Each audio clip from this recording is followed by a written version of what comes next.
Ikhwani Fidin Arsadakumullah, Bapak Ibu dan para hadirin yang dimuliakan oleh Allah, mari kita mulai kajian kita pada kesempatan sore hari ini. Bismillahirrahmanirrahim. Assalamualaikum warahmatullahi wabarakatuh. Waalaikumsalam. Innal hamdalillah nahmaduhu wa nasta'inuhu wa nastaghfiruh wa nastahdihi wa na'udzu billahi min shururi anfusina wa min sayyiati a'malina may yahdihillahu fala mudilla lahu wa may yudlilhu fala hadiyalah. Asyhadu an la ilaha illallah wa asyhadu anna Muhammadan abduhu wa rasuluh. Allahu ta'ala fi kitabihi a'udzu billahi minasy syaithanir rajim. Bismillahirrahmanirrahim. Ya ayyuhalladzina amanu taqullaha haqqa tuqatih wa la tamutunna illa wa antum muslimun. Wa qala Allah ta'ala fi ayatil ukhra yas'alunaka 'anil ahillah qul hiya mawaqitu lin-nasi wal hajj. Wa qala Nabi sallallahu alaihi wasallam al hajju arafatun man jaa lailatul jam'i qabla tulu'il fajri faqad adrakal hajj. Allahumma arhamna bil Qur'an. Qanifidin arsyadakumullah, puji syukur kehadirat Allah subhanahu wa ta'ala yang masih memberikan kenikmatan, kesehatan, begitu juga kesempatan kepada kita semuanya hingga kita bisa hadir, kita bisa datang, kita bisa berkumpul di rumah Allah ini dalam satu majelis yang luar biasa, yaitu majelisul ilm. Sekali lagi, walaupun majelis yang kita hadiri, walaupun majelis yang kita datang itu sederhana atau bisa jadi itu kelihatannya sepele, tetapi nilai majelis yang kita hadiri ini di sisi Allah sangat mulia. Hadirnya kita, datangnya kita di tempat ini, insya Allah nilainya di sisi Allah seperti saudara-saudara kita yang hari ini telah hadir di Mekah Mukarramah.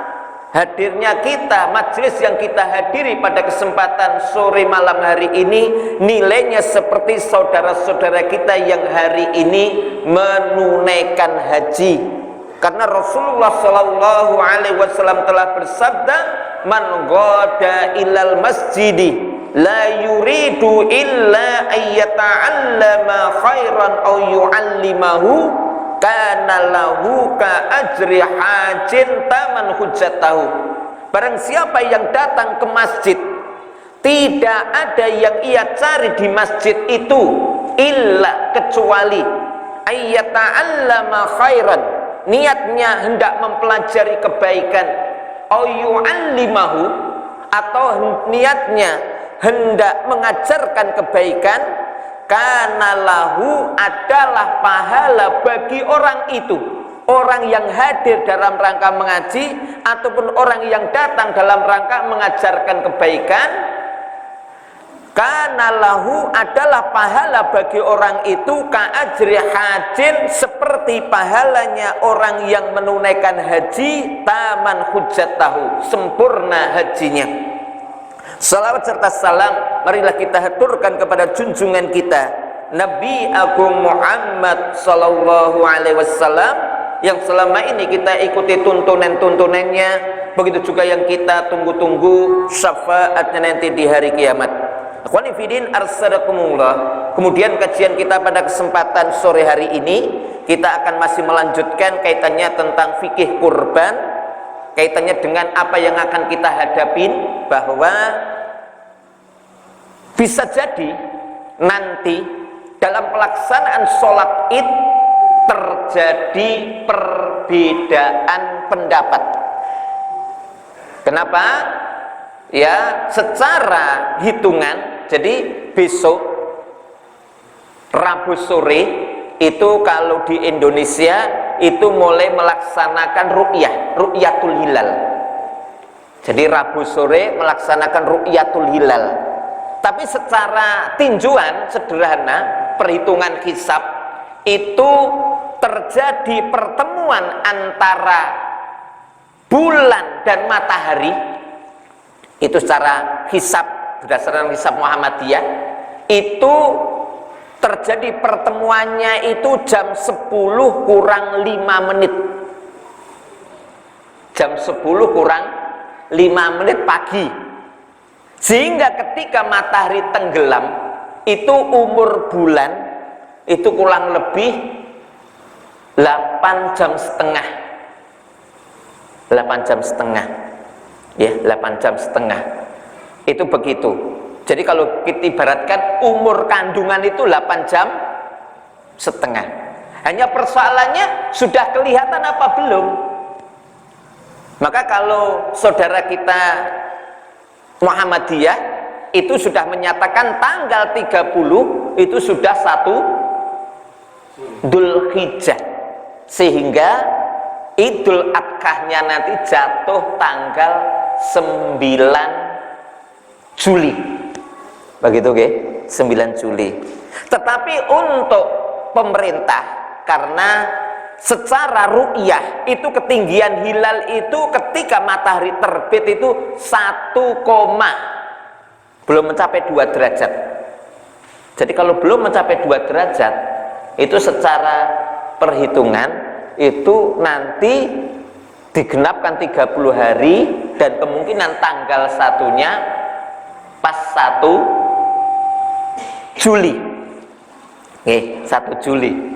Sehingga bisa jadi nanti hari raya ya bisa jadi ada yang nanti tanggal 9, ada yang tanggal 10.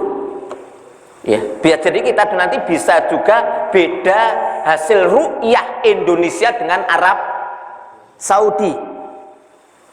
Ya. Bisa jadi hasil ru'yahnya beda. Sehingga bisa jadi lah nanti akan terjadi perbedaan.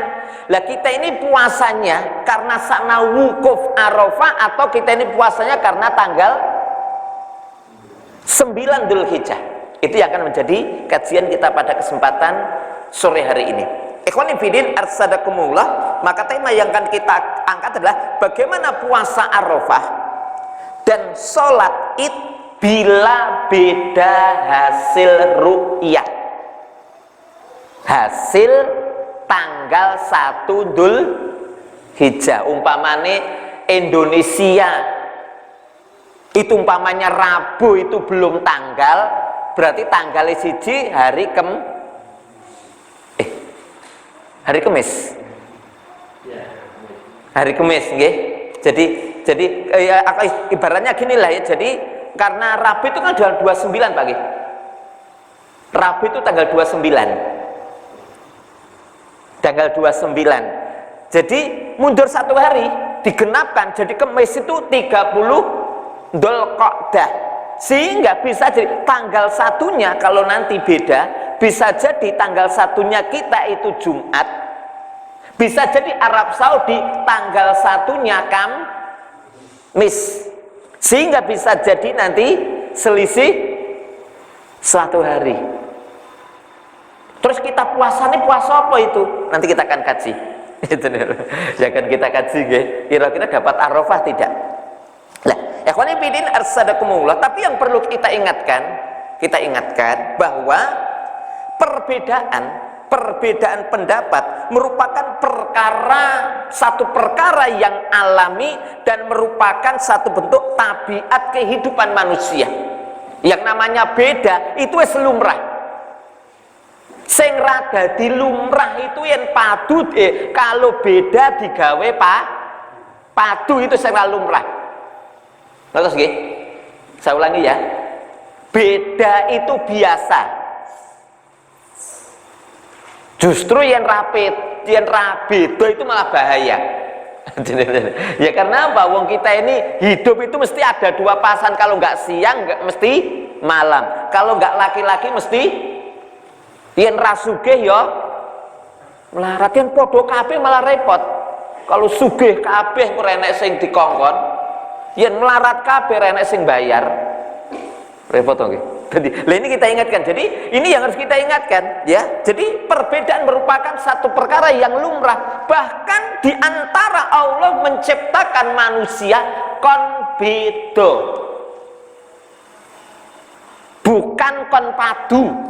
Saya ulangi, kon beda, tapi bukan kon padu. Tapi kalau beda digawe padu, lah itulah penyebab kebanyakan orang masuk neraka.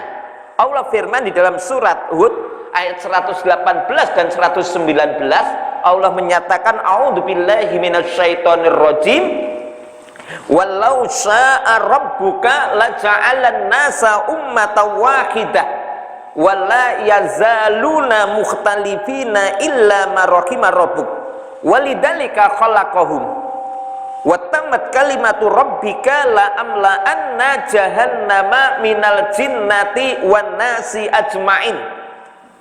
Sekiranya Tuhanmu menghendaki, ya, sekiranya Tuhanmu menghendaki kamu bisa jadi umat yang bersatu, umat yang nggak perlu beda. Tapi dalam kenyataan yazaluna mukhtalifin, kamu senantiasa berbeda. Illa marrohima rabbik, dan senantiasa perbedaan pendapat itu senantiasa melahirkan pertengkaran, perselisihan, bisa jadi peperangan, pertumpahan darah. Illa marrohima rabbik, kecuali orang itu mendapatkan rahmat dari Allah. Beda itu malah apik. Nah, kita tinggal milih yang mana, ya. Maka walidzalika khalaqahum, karena itulah, kata Imam Basri, karena perbedaan pendapat itulah Allah menciptakan kamu sekalian. Walidzalika khalaqat tamat kalimatur rabbika, dan sesungguhnya ketetapan Tuhanmu itu telah sempurna. La amla anna jahannama minal jinnati wan nasi ajmain, dan sungguh kami akan penuhi neraka jahanam kebanyakan dari jin dan manusia karena sebab salah mensikapi perbedaan pendapat. Beda pendapat digawe padu, neng-nengan, itu maring lebokke neraka. Maka ikhwani fiddin arsadul, begitu juga kaitannya dengan nanti ketika terjadi perbedaan di dalam rangka hasil ru'yatul hilal, hasil menetapkan tanggal 1 Dzulhijjah, ya, bahwa dalam Islam, ya, keluar masuknya bulan baru, tanggalan baru ditandai dengan hilal itu tampak atau tidak. Termasuk aktivitas-aktivitas ibadah dalam Islam didasarkan kepada ru'yatul hilal. Maka Allah subhanahu wa ta'ala berfirman, yas'alunaka anil ahillah kul hiya mawaqitu linnasi wal had. Katakanlah, mereka bertanya kepadamu, hai Muhammad, tentang hilal. Ya, sampaikan, hilal itu mawaqitu linnas, itu merupakan tanda manusia itu mulai membuat kegiatan-kegiatan, dan tanda kapan orang akan menunaikan haji itu, ya, wis tanggal apa urung. Maka ikhwani fiddin arsadakumullah, maka di dalam rangka menentukan hasil ru'yatul hilal di dalam ajaran Islam itu ada dua, yaitu menggunakan ru'yah global, atau yang kedua ru'yah lokal. Apa artinya? Artinya begini, apabila satu tempat hilal sudah tampak, maka itu menjadi patokan seluruh kaum muslimin di dunia. Namanya ini ru'yah global. Umpamanya Indonesia rung ketok, Arab Saudi sudah ketok, maka kalau pendapat pertama, Indonesia ngikuti Arab Saudi. Begitu. Ini didasarkan kepada hadis yang diriwayatkan oleh Imam Muslim, dinyatakan di sana an Abi Hurairah radhiyallahu anhu qala dzukira Rasulullah sallallahu alaihi wasallam al-hilala faqala idza ra'aitumuhu fasumu wa idza ra'aitumu faftiru fa in ughmiya alaikum fa'udu salasina yauman atau salasin, yang artinya dari Abu Hurairah dia telah mengatakan dzukira Rasulullah sallallahu alaihi wasallam menyebutkan kaitannya dengan hilal. Maka apabila kamu sudah masuk hilal berarti tanda masuk bulan baru termasuk Ramadan, dan kalau kamu melihat hilal berarti Ramadan wis rampung masuk bulan Syawal. Kalau bulan tidak kelihatan maka sempurnakanlah bulan 30 hari. Ya, jadi intinya bila hilal sudah tampak maka itu dimanapun kaum muslimin yang mendengar maka mereka ngikuti hasil ya hilal ini dimanapun dia berada. Ini namanya ru'yatu global, dan ini idealnya ketika khilafah Islamiyah sudah tegak, kata Imam Abu Hanifah, dan pendapat ini dipegang oleh Imam Malik, Imam Hanafi, Imam Hambali, dan Imam Syaukani. Ini pendapat yang pertama. Pendapat yang kedua beda, namanya ru'yatu lokal. Ru'yah lokal artinya apa? Bila satu daerah sudah tampak maka daerah itu yang masuk bulan baru tidak mengikat daerah yang jauh, sebagaimana jaraknya 120 kilo. Iya, jadi begitu, okay? Jadi tidak mengikat daerah yang lainnya.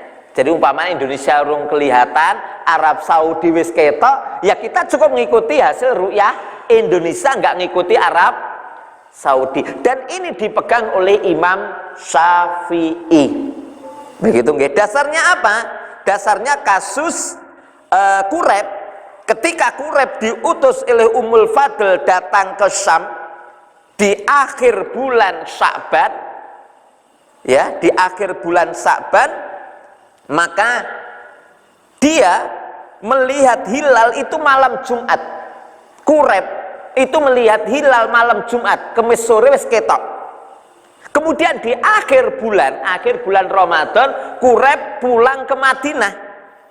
Lalu ditanya oleh Ibnu Abbas, kamu kemarin puasanya hari apa? Maka Quraib mengatakan, saya melihat hilal malam Jumat, penduduk Sam juga melihat hilal malam Jumat, Muawiyah juga melihat. Maka di sana puasanya hari Jumat. Lah terus, kalau di sini Madinah bulannya ketoke hari apa? Ibnu Abbas, kalau di Madinah hilalnya kelihatan malam Sabtu. Ya, malam Sabtu. Maka kami puasa baru hari Sabtu. Maka oleh Quraib dikatakan, kenapa orang Madinah nggak ikut hasil ru'yahnya orang Syam?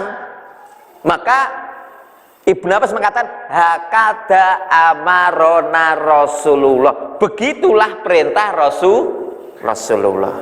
Jadi boleh berbeda, padahal Syam dengan Madinah beda, ya, beda. Ini nggak apa-apa. Lalu bagaimana juga kaitannya dengan kita nanti? Kita nanti posone itu karena sana wukuf atau posone karena tanggal 9 Dzulhijjah, begitu ya. Jadi ya karena poso itu karena sana wukuf kan, ngono nggih. Selama ini kan gitu toh Pak nggih. Sana wukuf, sini puasa. Ini nanti dulu nggih.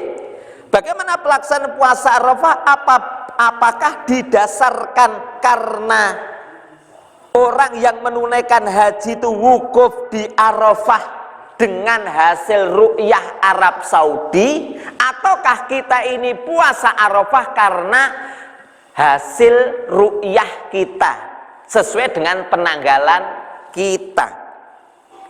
Ikhwani fillah arsadakumullah, ini yang perlu kita luruskan supaya nanti kita tidak salah paham. Karena berapa orang itu ya pokoknya kalau sana wukuf sini puasa. Maka harus kita ingatkan, disebutkan di dalam kitab Zadul Ma'ad Imam Ibnul Qayyim Al-Jauziyah dan Fathul Bari Ibnu Hajar Al-Asqalani, dan dalam kitab Subulus Salam Imam Son'ani menyebutkan bahwa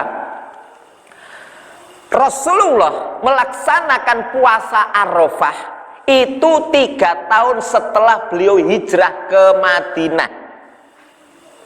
Saya ulangi, Rasul sudah melaksanakan puasa Arafah itu setelah beliau hijrah ke Madinah 3 tahun, setelah 3 tahun hijrah itu sudah puasa, dan itu belum diwajibkan haji. Saya ulangi, jadi Rasul puasa Arafah bukan karena haji, Rasul belum diperintahkan haji, padahal haji baru diperintahkan tahun 6 Hijriah. Selisih berapa tahun? 3 tahun. Dan Rasul baru bisa menunaikan haji tahun 9 Hijriah. Selisih berapa tahun? 6. Lah Rasul itu puasa itu karena wuku atau karena tanggal? Karena tanggal. Saya ulangi ya. Ini ben-ben rada anu gitu ya. Karena pokoknya karena wukuf kita puasa, urung mesti. jadi saya sampaikan ya. Jadi ini berarti jadi Rasul itu sudah puasa Arafah jauh sebelum diperintahkan haji. Atau sebelum Rasulullah menunaikan haji 6 tahun Rasul sudah puasa Arafah terus. Berarti selama itu Rasul puasanya karena tanggal, bukan karena wukuf. Paham nggih? Ini biar enggak jadi anu gitu loh rancu ya. Ini yang pertama. Yang kedua, begitupun sebelum ada teknologi canggih, orang zaman dulu, mbah-mbah kita dulu puasa itu karena tanggal 9, bukan karena wukuf. Karena apa? Belum ada telepon, belum ada TV. Betul nggak? Betul nggak? Karena dulu itu orang haji itu 4 bulan. Maka orang itu kalau nyambut wong haji itu bukan karena depen wukufe dina apa, sing penting teko ngomah selamat. Jadi orang zaman dulu mulai dari berarti habis ya mulai zaman Rasul sampai mungkin abad 20, baru teknologi kan abad 21 Pak ya. Itu semuanya itu poso itu karena tanggal 9, bukan karena nonton haji, karena belum ada teknologi. Paham ya? Baru hari inilah sana wukuf itu ketok karena langsung disiar ke TV begitu loh. Zaman dulu nggak ada dan nggak ada masalah. Lah kita ini di padu kono wukuf sini masuk rum poso karena apa lah itu ya. Ini kan nggak tahu sejarah. Iya, ini yang kedua. Yang ketiga, kalaupun kita telat, umpamanya mundur loh ya, nanti umpamanya mundur sehari, insya Allah masih dapat Arafah. Mungkin bisa jadi lebih banyak kita dapat Arafah daripada sing poso dhisik.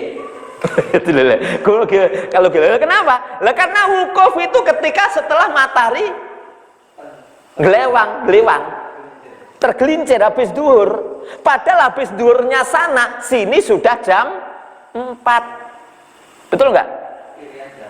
Selisih 4 jam. Saya ulangi ya. Jadi ketika kalaupun selisih itu sing poso umpamane sing padha umpamane beda nanti padha dengan sana itu ya, umpamane sing poso di umpamane itu nanti dapat Arafah itu pol-polnya 2 jam. Lah kenapa 2 jam? Lah karena kalau si sana duhur kita sudah jam 4. Pada jam 4 sampai maghrib berapa jam? 1,5 jam. Ngono ya? Iya dah malam. Lah, bagi yang puasa selanjutnya malah ento Arafahnya akeh. Kenapa?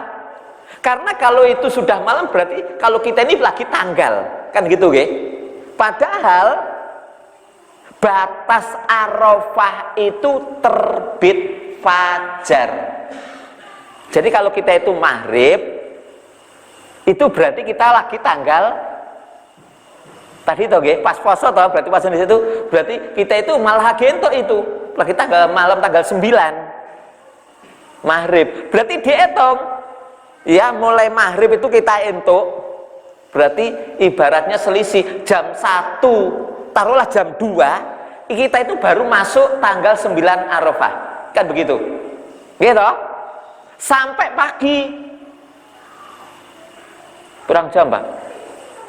Jadi kalau jam 6 teko jam rolas berarti 6 jam. Gitu.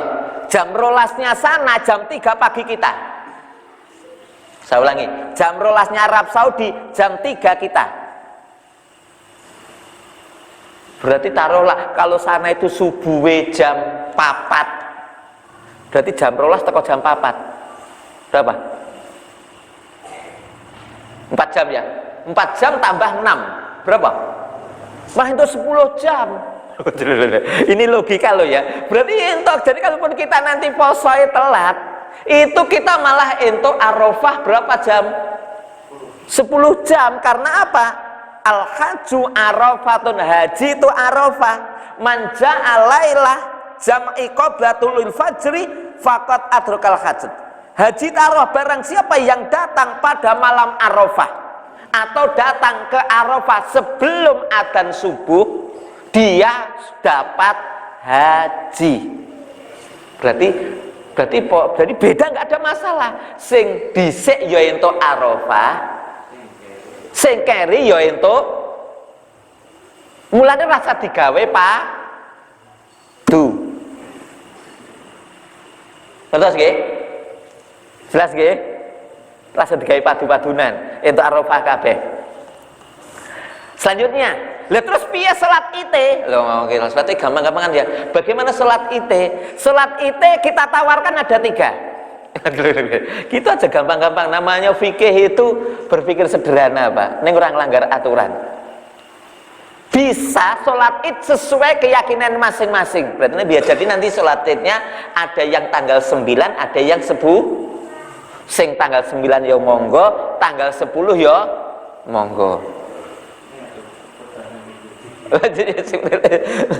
Inilah. Yang kedua, bisa jadi nanti sholat umpamanya nggak apa-apa, puasanya ikut yang pertama, sholat idnya ikut yang kedua boleh. Dalam rangka apa? Menjaga persatuan, boleh ditunda. Karena apa? Sholat id Idul Adha itu selama hari Tasrek. Saya ulangi ya, sholat Idul Adha selama hari Tasrek boleh diundur. Jadi rasa digawe otot-ototan lho. Betul nggih? Itu selama hari Tasrek masih boleh melaksanakan sholat. Jadi kalau nggak bisa hari pertama, ditunda hari berikutnya boleh. Apalagi dalam rangka limaslahatil umat, itu menjaga kesatuan umat. Nggak apa-apa. Ya. Sebagaimana dalam fatwa Al-Kuwaitiyah, Al-Mausu'ah Al-Fiqhiyah Al-Kuwaitiyah, sebagaimana dalam fatwa ulama-ulama di Kuwait mengatakan salat Idul Adha takunu fil yaumil awal minal ayyamin nahr fa idza turikat fil yaumil awal fa inna yajuzu an tusalliya fi yaumil awal wa tsani min ayyamit tasrik. Maka sholat Idul Adha itu bisa dilaksanakan hari pertama pas tanggal 10, atau bisa juga kalau tidak bisa dilakukan hari Tasrek pertama atau hari Tasrek kedua. Penak toh, Pak? Atau yang ketiga, ini pilihan ketiga, Pak.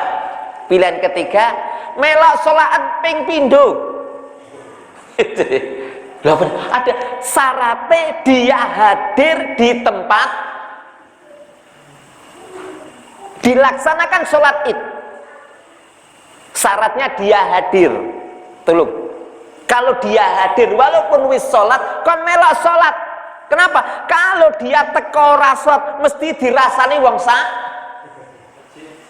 masjid piye to. Jadi panitia kancane sholat malah boleh. Dasarnya apa? Sholat fardu aja boleh 2 kali kalau dia hadir di tempat itu. Paham? Syaratnya dia hadir. Kalau nggak hadir ya nggak usah begitu ya. Ini syaratnya hadir di tanah lapang atau tempat dilaksanakan sholat id. Jadi umpamanya dia jadi panitia, DWS sholat wis dhisik terus jadi panitia. Mesti kalau panitia kan hadir di tanah lapang. Maka apa? Dianjurkan sholat lagi. Kenapa? Untuk menjaga fitnah. Sebagaimana disebutkan dalam satu hadis, ya. Diceritakan dalam hadis riwayat Imam Bukhari an Jabir bin Abdullah anna Mu'ad bin Jabal kana yusalli ma'an Nabi sallallahu alaihi wasallam summa yarji'u fayaumu qaumahu. Dari Jabir bin Abdullah bahwa Mu'ad bin Jabal pernah sholat bersama Nabi, sholat isya bersama Nabi, kemudian dia pulang ke kampungnya. Ternyata di kampungnya belum dilaksanakan sholat, maka beliau ditunjukkan ngimami. Berarti beliau sholat berapa kali? 2 kali. Boleh kok digawe ribet loh ya. Ini kasus yang pertama.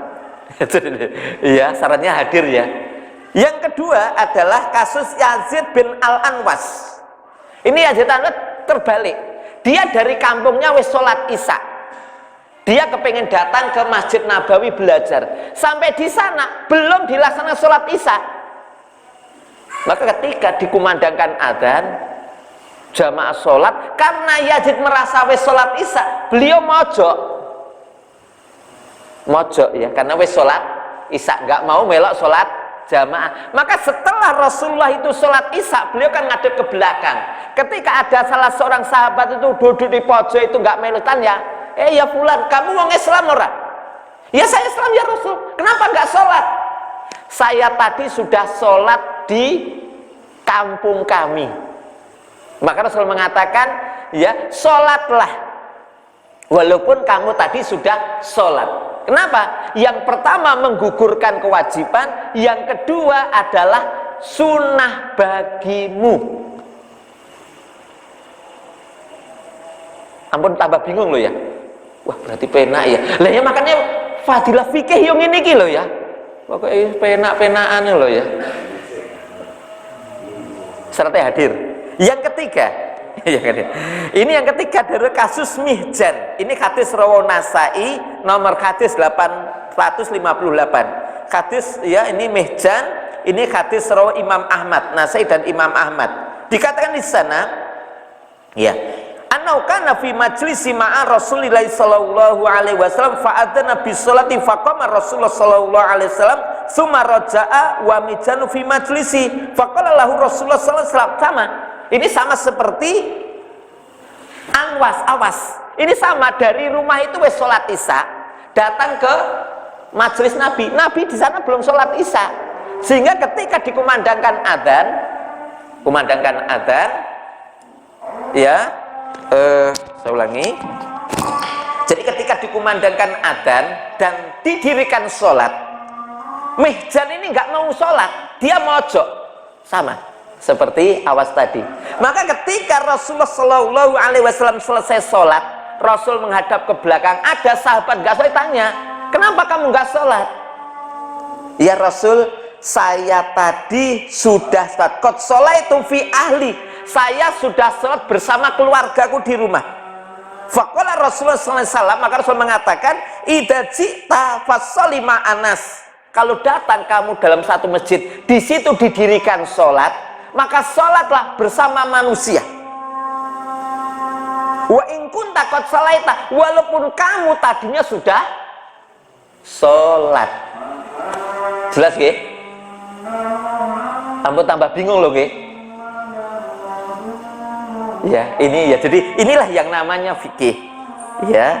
Jadi ini ikhwan fillah arsadakumullah. Ini juga termasuk ketika kita mendapati kadang mungkin di beberapa tempat tinggal kita itu kadang-kadang ada yang mereka itu sholatnya telat. Umpamane kudune duhur ki jam 11:30. Nih mungkin ada satu tempat itu duhur itu biasanya jam 12:30. Ono enggak? Ono enggak, Pak? Ada toh? Ya berarti sholatlah tepat waktu kemudian nanti tunggu dan ikutlah sholat bersama manusia yang kedua kalinya. Boleh. Jadi kita sholat tepat waktu, setelah itu nunggu ya sampai kemudian jamaah hadir, sholat lagi bersama manusia. Sebagaimana disebutkan dalam hadis Sahih Muslim, dinyatakan di sana, bagaimana pendapatmu jika engkau dipimpin oleh para penguasa, para kiai-kiai umpamane sing senengane ngakhirke sholat, ya, mengakhirkan sholat dari waktunya atau meninggalkan sholat dari waktunya. Maka Abu Dzar berkata, lantas apa yang kau perintahkan kepada kami ya Rasul? Nabi Shallallahu Alaihi Wasallam bersabda, lakukanlah sholat tepat pada waktunya. Tolong, kerjakanlah sholat tepat pada waktunya. Apabila engkau mendapati mereka sholat, maka sholatlah bersama mereka. Jadi kalau umpamanya tepat waktu, kemudian kita itu kok isih nemani mereka sholat berjamaah, ya kita akan sholat lagi. Ya, karena apa?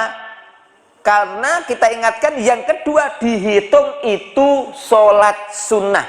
Wala takul ini kot sholaitu fala usoli. Jangan kamu mengatakan aku wis sholat, aku nggak mau sholat lagi. Jangan. Ini pesannya Nabi loh, nggih. Peh wis sholat, raso sholat meneh. Aku wis sholat kok, masa kon sholat neh. Jangan kamu mengatakan begitu. Ini pesannya Nabi kepada kita dalam hadis rawahu Imam Muslim. Jelas nggih? Jadi tolong nanti nggak ada masalah, monggo. Ya arep ping pisan ya monggo, ping pindho ya monggo. Sing penting kalau sholat Id berarti syaratnya dia hadir di tempat pelang sholat Id. Berarti gimana? Ini perbedaan pendapat, maka jangan sampai kita berlaku keras orang yang berseberangan pendapat dengan kita. Makanya Imam Sufyan Ats-Tsauri mengingatkan kepada kita, idza ra'aita rajula ya'malu amalan ghairaka fala tanhahu. Jika kamu melihat ada orang yang melakukan satu amal ibadah yang berbeda dengan kamu, yang mereka punya dasar, jangan kamu larang. Nah, ini konfidin arsadakumullah yang kita sampaikan dalam rangka nanti menghadapi kaitannya dengan puasa Arafah ataupun nanti pelaksanaan Idul Adha. Semoga Allah Subhanahu wa taala berikan kepahaman kepada kita. Paham ya? Nanti kalau nggak paham, kalau enek wong takok kon sinau gini ya, jadi kita gimana nggak sempat kita fotokopi tadi ya, jadi kita minta maaf, sebetulnya ini makalan sudah ada, kita nggak sempat kita fotokopi. Yang penting ini semoga ini menjadi satu bentuk kepahaman kepada kita. Tapi saya sampaikan dengan pahamnya kita, persoalan ini nilainya lebih baik daripada sholat sunnah 1000 rakaat. Saya sampaikan dengan paham satu masalah ini. Paham berarti paham kan ora apa? Itu nilainya lebih baik daripada sholat sunnah 1000 rakaat. Demikian dari kami. Semoga bermanfaat. Subhanaka Allahumma bihamdika asyhadu an la ilaha illa anta astaghfiruka wa atubu ilaik. Akhir wa kalam billahi taufiq wal hidayah. Wassalamualaikum warahmatullahi wabarakatuh.